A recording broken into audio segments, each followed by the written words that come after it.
I noticed that the chair had been removed recently right away. In May of 2017, I was doing property inspections for lenders. Most jobs were boring. Roofs, drainage, leaks. The property was an old military storage site in South Georgia, about 40 minutes west of Valdosta. The road turned to gravel beside a peanut field and narrowed through pines before the fence came into view. The owner's representative was a guy named Wade. He met me in a white Ram pickup and handed me a heavy keyring. He was about 50, broad, with mirrored sunglasses. "You really need to see every building?" he asked. "That's the job." The first 4 were normal: rusted doors, bird nests, cracked concrete. The air smelled like hot dust. Wade tried to move me along, but I took pictures anyway. Building 5 had a new padlock. The other doors used old government locks, orange with rust. Wade had to return to his truck for another key. While he was gone, I looked through a gap under the door. The concrete inside was dark in places. I could smell chemical cleaner, sharp and sweet, like a body shop after closing. Wade opened the door just far enough for us to duck under. Temporary walls divided the warehouse into rooms. They were gray acoustic panels in aluminum tracks. A portable air conditioner sat near the entrance with its hose running into a bucket. "Training setup," Wade said. "Previous tenant did contract work." "What kind?" "Security." The first room held folding tables. The second was about 12 feet square, windowless, with doubled panels and foam packed into the seams. There was a drain in one corner. The plans showed no plumbing there. 4 steel anchors were set into the concrete near the center.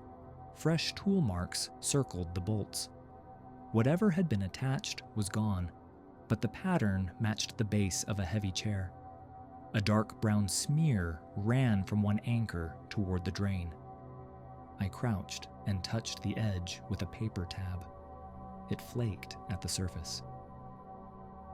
"Stage blood," Wade said behind me. I had not asked. He tapped the wall. "They ran scenarios in here. Interrogation resistance, hostage recovery. Looks worse than it is." "Who was the tenant?" "I'd have to check." A sour smell sat under the cleaner. The room was cooler than the warehouse, though the power was supposed to be off. I wrote down the drain and the walls. Wade leaned close enough to read my notebook.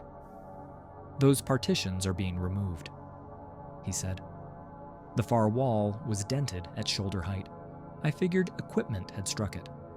That was reasonable. Then I noticed the drain was wet. Just a thin shine around the grate. "When was this building last used?" I asked. "Couple months ago." "Water is shut off?" "Should be." I took another picture. The shutter from my Canon sounded dull in that room. The next partition had only a curtain. Behind it were 2 plastic bins. One held zip ties and disposable coveralls.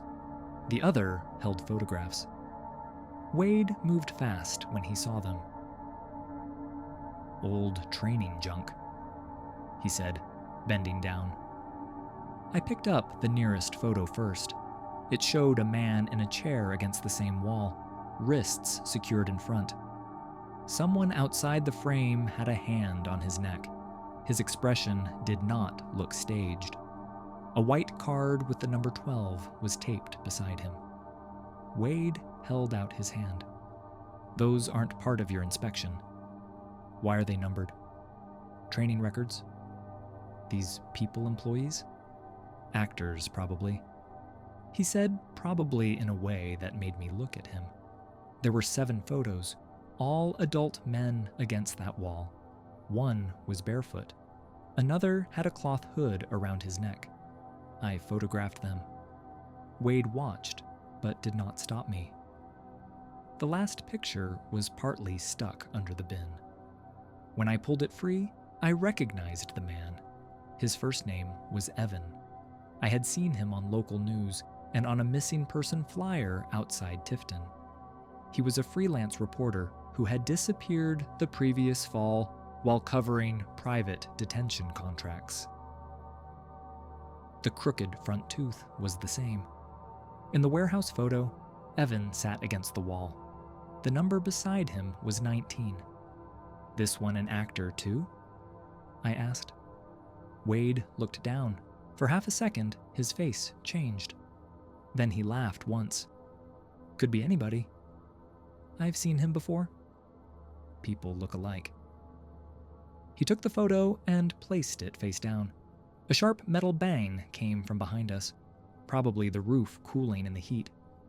Warehouses do that. Still, Wade reached under his polo and adjusted something at his waistband. I saw the black grip of a handgun. We stood there without speaking. Then he said, "You about finished?"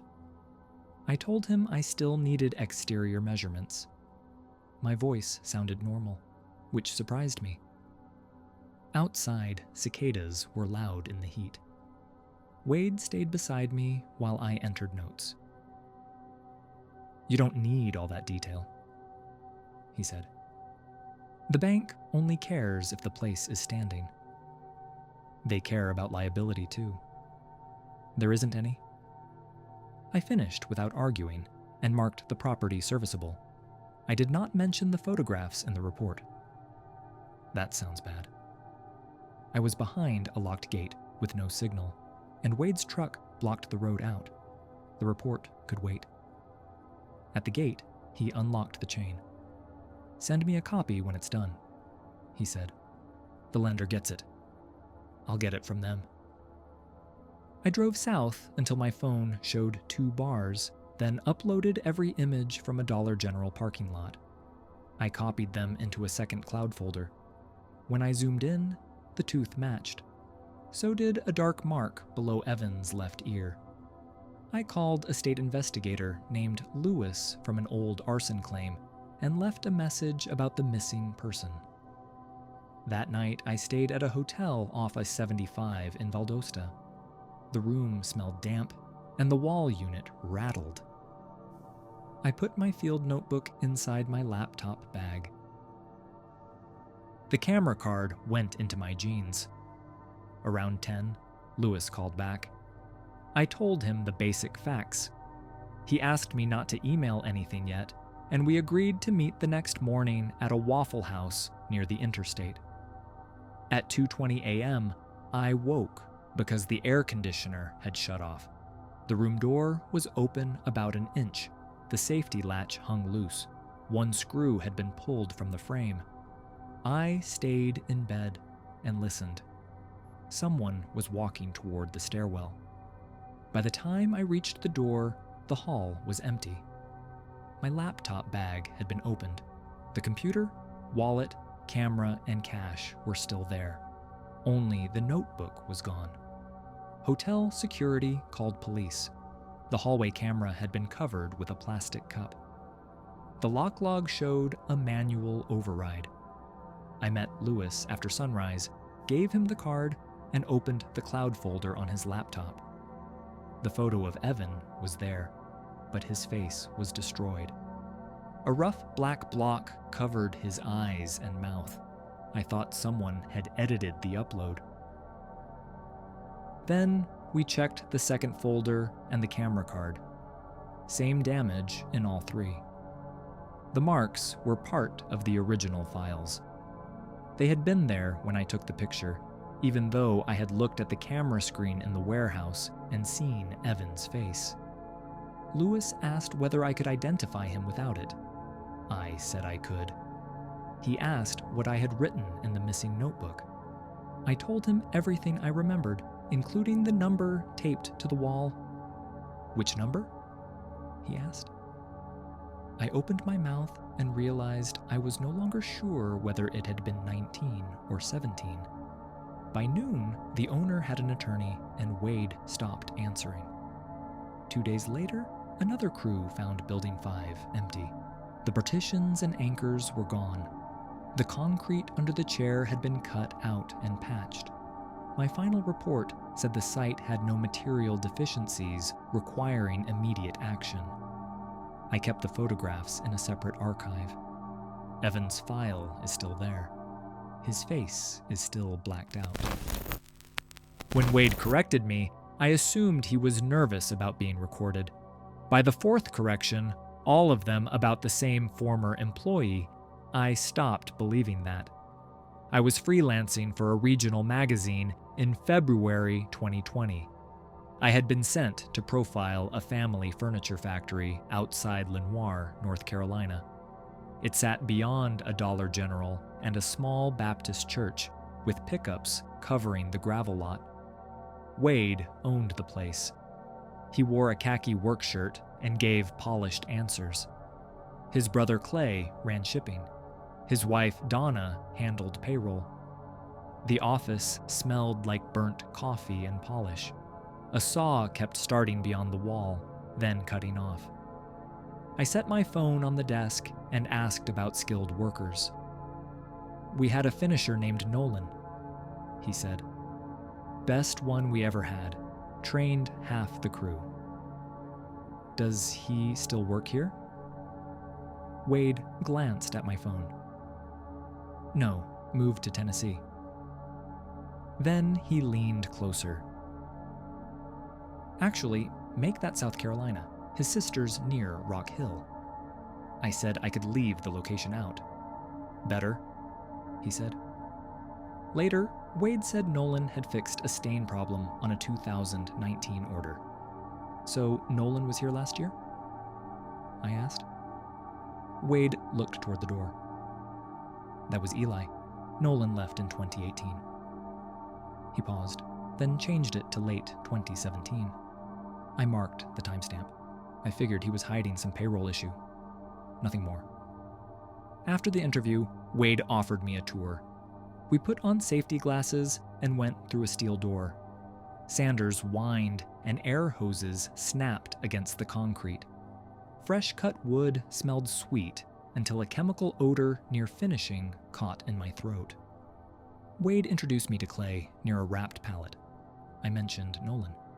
Clay stopped pulling the wrap. "Nolan? The old finisher?" I said. Clay looked at Wade. Wade said, "She means Eli." "No, Nolan." Clay nodded. "Right. Been gone a long time." "South Carolina." "Tennessee," Clay said. A forklift beeped behind us. Wade put a hand on my elbow. Clay never remembers where anybody goes.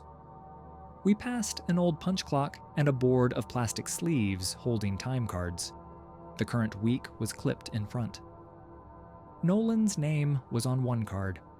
The paper was clean, with punches for Monday and Tuesday. It was Wednesday. I stopped and pointed. "Is that the same Nolan?" Wade blocked the board. "Old card. We reused them for training. It has this week's dates." He pulled it out and folded it once. "Office mistake." Donna appeared in a red cardigan, holding a clipboard. "What mistake?" she asked. Wade handed her the card. Donna read the name and pressed the clipboard to her chest. "That's not supposed to be there." "Because he doesn't work here?" I asked. "Because payroll records aren't public," she said. A worker looked over. Donna tucked the card under her clipboard. Wade told her everything was fine, then said he would show me the old finishing room. We followed a back corridor to a large window covered with milky film.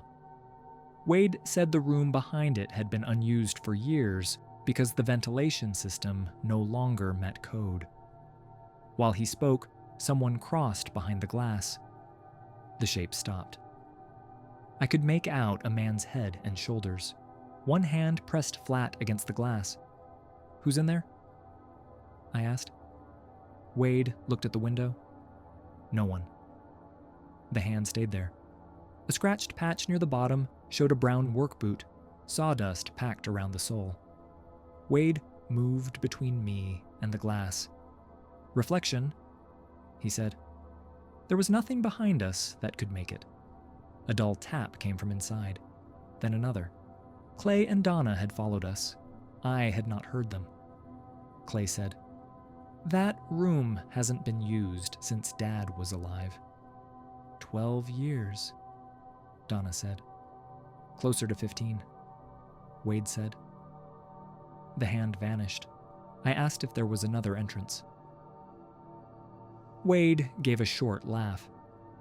"Maintenance door outside, locked though. Probably one of the boys fooling around back there." "You said it was empty." "I said it wasn't used. That was when I decided to leave. I thought Nolan might be working off the books. Strange, but ordinary enough. I said I had enough material. On the walk back, no one looked at me. One man shut off his drill until we passed. In the office, I packed my phone and notebook. Before leaving, I asked, 'What does Nolan look like?' Wade's smile did not move. Why? I might have seen him behind the glass." "You didn't." Donna stood in the doorway. "Nolan was tall," she said. "Dark hair." Wade turned toward her. She corrected herself. "Gray now, probably. I haven't seen him in years." I drove toward Hickory with the heater high. My coat smelled like solvent. At a stoplight, I played the corridor recording. Under the machinery, after my question, a voice sat beneath Wade's answer. It sounded like a man saying, "Please." It might have been a sander slowing down. Factory audio gets messy. That night, I found a 2016 Facebook photo of the staff at a Christmas lunch. Nolan stood in back, tall with dark hair going gray. He matched the shape behind the glass. The next morning, I emailed Wade to confirm when Nolan left. He replied in 3 minutes. Nolan resigned voluntarily in November 2017 and relocated. Do not include him. He is not relevant to current operations. I had never said I planned to include him. I called 2 former employees from LinkedIn. Only Ben answered. "Who gave you my number?" I told him it was public. "Nolan quit?" he said. "Did he move to Tennessee or South Carolina?" Ben breathed into the phone for a few seconds. He didn't talk about leaving. "What happened to him?" "I've got kids," Ben said, and hung up. I sent my editor a short piece. We accused no one. We published my angled photo of the board, where Nolan's name and the week's dates were readable, and asked why a man gone since 2017 had a current card. The piece went up Thursday morning. By noon, the factory called it a competitor's stunt. Wade said the card was planted during a delivery. Donna said an old card was posted by accident. The man came to my house the next evening. I was carrying groceries when I saw him beside my steps in a tan work jacket. He looked older and thinner than the photo, but I was sure it was Nolan. I dropped a bag. A jar broke on the driveway, and the smell of tomato sauce rose from the cold concrete. He flinched. "Are you Nolan?" I asked. He looked toward the street. "Take the picture down." His low, rough voice matched my recording closely enough. "Tell me your name. Take it down tonight." "Were you inside that room?" He stepped backward. A pickup slowed at the corner. He watched it until it passed. "Please," he said. "You don't understand who gets hurt by this." "Then explain it." He would not. I reached for my phone. He ran around the house. At the back gate, I found only boot prints crossing the wet yard to fresh tire tracks in the alley. A deputy looked at the prints and asked if he had threatened me. I said no. "Then there isn't much I can do tonight," he said. My editor removed the article. The page was blank before midnight. On Monday, the factory gates were chained. A notice said operations were suspended for an internal equipment review. By Friday, the website and Facebook page were gone. Months later, the family still owned the building. No public missing person report named Nolan. Ben deleted his LinkedIn account. I still have the Christmas photo I saved. Nolan is standing in the back row with a paper plate in his hand. Behind him, through the break room window, is the same frosted glass. One man who called that night knew exactly where the deadbolt was, even though the account notes said he had never been inside the house. It was in December 2022. I worked overnight monitoring for a home alarm company on the north side of Columbus, near Worthington. Most calls after midnight were bad batteries or people coming home tired and forgetting their code. That night, one coworker was on break and the other was handling a medical pendant call, so I took the alarm alone. The address was in Bexley, a brick house near Broad Street. The system showed a kitchen glass break sensor at 1:17 a.m. Then the back door opened 42 seconds later. No indoor motion followed. That bothered me. Anyone walking from the kitchen to the front room should have crossed a sensor. The account belonged to a woman named Diane. Before I could call her, our line lit up with the home number listed on the account. A man said, "I need you to shut that alarm off." His voice was low and calm. He sounded annoyed, like the siren was interrupting a movie. I asked for the verbal passcode. He gave me Diane's street number. I told him that was wrong and asked whether Diane was available. "She's in the bedroom," he said. "The panel is by the coat closet. White keypad, yellow sticker underneath. The deadbolt sticks unless you lift the handle." He described the house like he lived there. I asked him to put Diane on. "She can't come right now." Behind him, the alarm horn pulsed. I also heard a light metallic tapping close to the phone. I told him police had been dispatched. That was not true yet, but we could say it when someone failed verification. He hung up. Diane's cell went to voicemail. Her backup contact, Joel, answered and said she lived alone. I sent the alarm to Bexley Police and wrote a detailed note. I tried to make it ordinary. Maybe a burglar found the account phone. Maybe the keypad and deadbolt were obvious once he got inside. The motion sensor could have failed. We saw strange glitches all the time. At 2:06, another glass break alarm came in. This house was in Clintonville, near Indianola Avenue. The customer was Marcus, 63. No other residents listed. The dining room window triggered first. Then the basement door opened. Again, the indoor sensors stayed clear. A call arrived from Marcus's home number. Same voice. "I entered the wrong code," he said. "Cancel the dispatch." I asked for the passcode. "The little dog is in the laundry room. Marcus moved the keypad because the refrigerator blocked it. You should update your notes." A terrier named Pickle was listed on the account. Nothing said the keypad had been moved. "Put Marcus on. He won't be using the phone." The siren sounded farther away this time. A dog scratched at a door. I flagged the call for my supervisor, Tara, who was working from home because of freezing rain. She listened to the recording while I kept the account open. Our system marked both calls as coming through the customer's actual alarm panels. Whoever called had access to the panels inside the houses.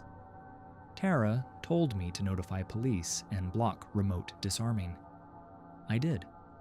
At 2:31, Bexley Police called back. The dispatcher gave no details, only that officers had found the homeowner and needed the alarm history saved. 10 minutes later, Columbus police said the same about Marcus. Tara stopped calling it a prank. She brought in our security manager, Aaron. I remember the burnt coffee smell drifting from the break room while he joined the call and made me repeat everything. At 3:04, a third account opened on my screen. The address was in Gahanna, near Creekside. A side window had broken. The garage entry opened. No motion showed in the living room or hall. The homeowner was Beth. Before the phone rang, I said, "It's him." Aaron told me to record my screen and keep him talking. The line came through Beth's panel. The man said, "You're making this harder than it needs to be." I asked what he wanted. "I want the sound off." "Then give me the passcode." He laughed once. "You don't need it. Click bypass, then silence output 2. That was the exact wording in our technician software. Customers never saw silence output 2. It was used during installs and service tests. Aaron typed in our chat. "Ask who installed panel." I said, "Did one of our technicians let you in?" The man ignored me. "Beth keeps the Christmas tree remote in the top drawer beside the oven," he said. "The tree is still on, red lights." I heard an electrical buzz, then a cabinet close. I asked where Beth was. "Same place as the others." Aaron told me to disconnect. Police were already going there. After the call, IT checked account access. All 3 systems had received a remote maintenance login that night, using a service credential retired in October. The credential still worked. Aaron started arguing with network security. Tara told me to step away, but I stayed. I had handled all 3 calls, and part of me wanted to see the next account before it rang. At 3:38, my personal cell buzzed. Caller ID showed the main number for our office. I answered because I thought Tara had switched lines. The man's voice said, "You should have gone home when your shift ended." My shift ended at 7. I asked, "Where did you get this number?"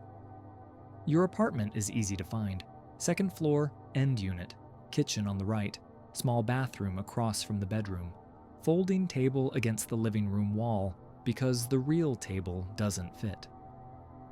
My apartment was off Sawmill Road, behind a strip mall with a Kroger and a tire shop. I had never entered it in a customer account. I did have a company test alarm there. Monitoring employees got free equipment so we could learn the app. The man continued, "Your spare key isn't under the planter anymore. The magnetic box behind the downspout is better." I had moved that key 2 weeks earlier. He said, "I checked it." I opened my system on the desktop. The front lock showed closed, but the log had a failed unlock attempt at 3:34. The code field was blank. Someone had tried a physical key. I said to Aaron, "He's at my apartment?" The man heard me. "No," he said. "I am still driving." Then he hung up. I did not go home.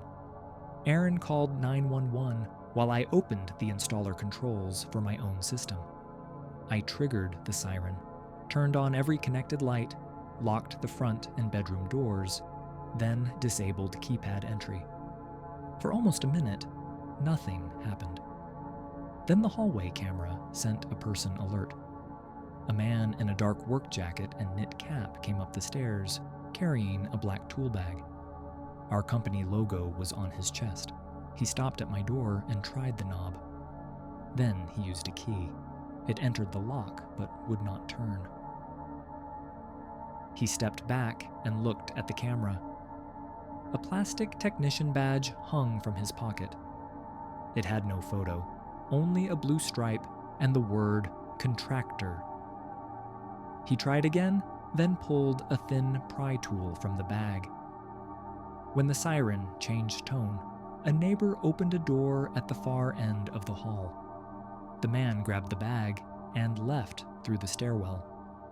Police reached the complex 7 minutes later. They found a white Ford Transit behind the tire shop with temporary Ohio plates. The driver's door was unlocked. Nobody was inside. I stayed at work until 2 detectives came after sunrise. Wet snow had started, and salt trucks were moving along Route 315. One detective showed me stills from the hallway camera. I did not recognize the man. Neither did Aaron. The van was registered to a false business. Police found customer floor plans and old installer manuals inside. A notebook held service passwords.